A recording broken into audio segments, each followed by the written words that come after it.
Please join me in giving a warm welcome to my friend, my mentor, my fellow board member, and one of the most important voices in a global movement to reverse the trends of climate change, Paul Hawken.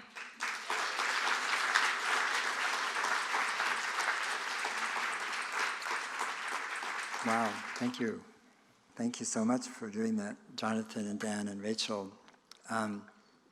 And thank you for being here tonight. I want to really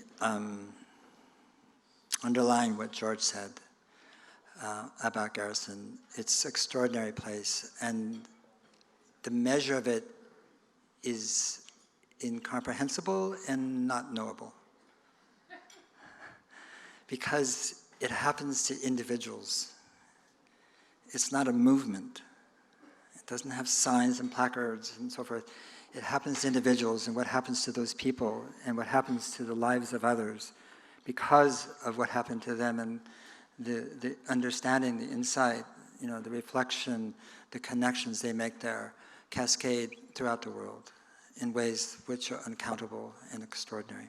And I want to thank the staff and the board with whom I serve, and Diana and Jonathan so much for their work there.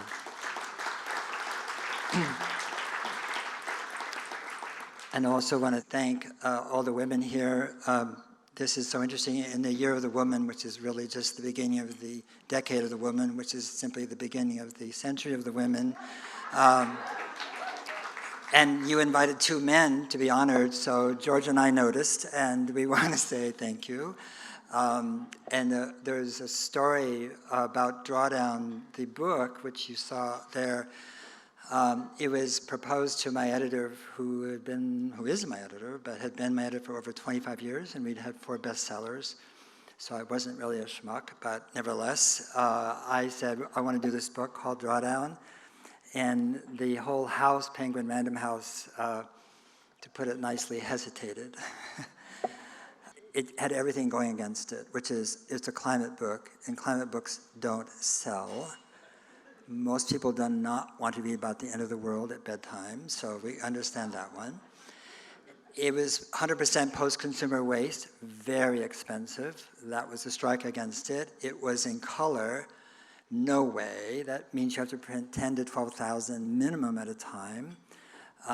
And then to make it worse, you couldn't do hardbound because it's too big, so it wouldn't get reviewed, et cetera, et cetera. So they finally had one last meeting, which I heard about after the book was published. I didn't know about it.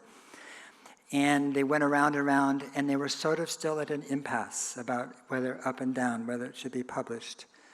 And it was Catherine Court, who I wish she was here tonight. She couldn't be, the publisher, and she had listened to the whole meeting. And she said, may I ask one question? Which is like, yeah, she's the CEO, right? She said, tell me this. If we don't publish this book, why are we here at all? Done. It's done. And it became a New York Times bestseller its first week out. And I was so happy for them, and for her.